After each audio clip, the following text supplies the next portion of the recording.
guys? Matt here. So today we are seeing what's inside of a quartz clock.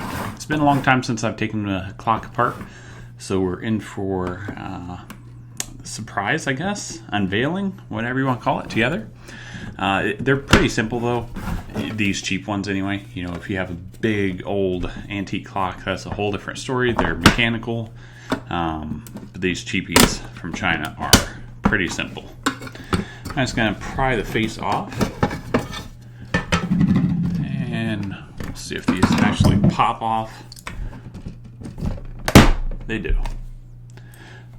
So it has just a little pin in there that holds it in the center. And then these probably just come right out. Nope, they're connected by a little plastic washer themselves. Actually, no, they just kind of wedge down over top of this little white post, I guess, if you will. So we'll take each of these off. You can see it's pretty simple.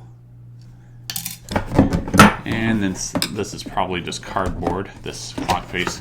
Yeah, this piece of paper. All right, and that's it for the front. So let's move to the back. Take the battery out. Still works. Let's actually see if it has a date on it.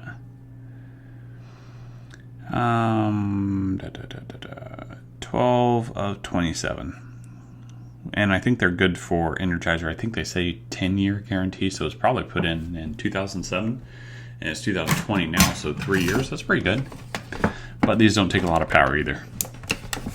So there's two little clips on each side, or one on each side, here and here. I'll pop these off.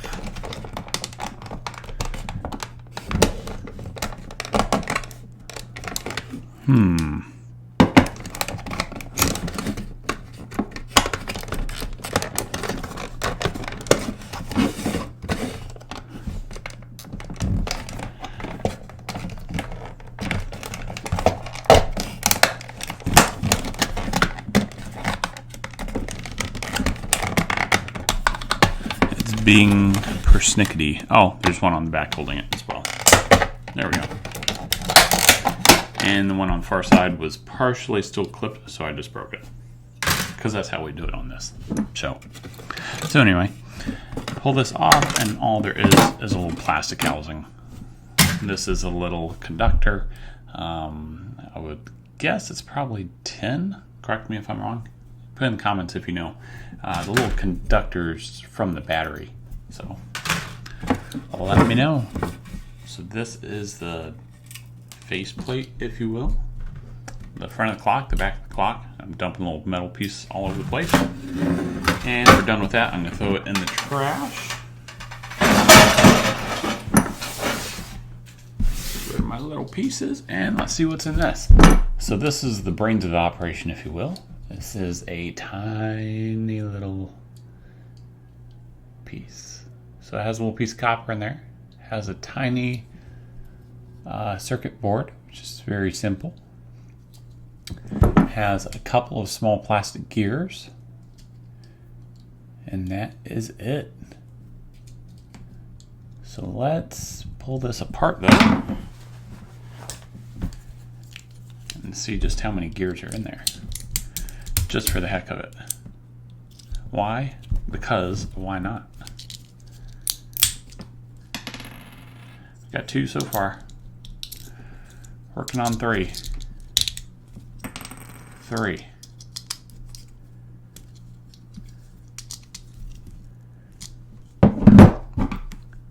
And got another one of those little tab things. Pry that open. Okay, 4 little gears. 5, 6.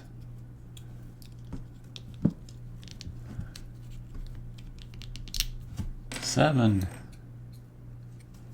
Alright, 7 little bitty gears. Let's pull this little conductor off.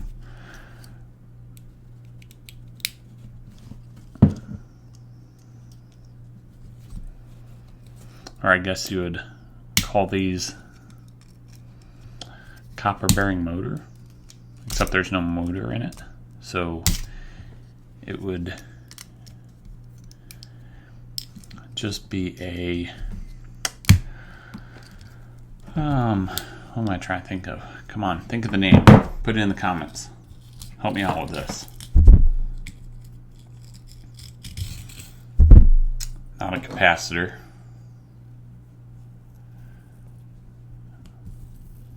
Anyway, comment. Put in the comments what it is. Alright guys. So it's actually a decent amount of little copper for being in that little bitty motor. It doesn't weigh a whole lot. You know, maybe part of an ounce, half an ounce.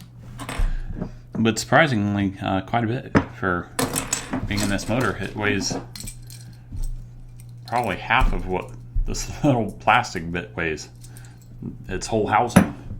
So, alright. Anyway, guys, that is what's in a clock. As always, if you would, please like, share, and subscribe. If you have any questions, as always, let me know. Thank you. Have a good day.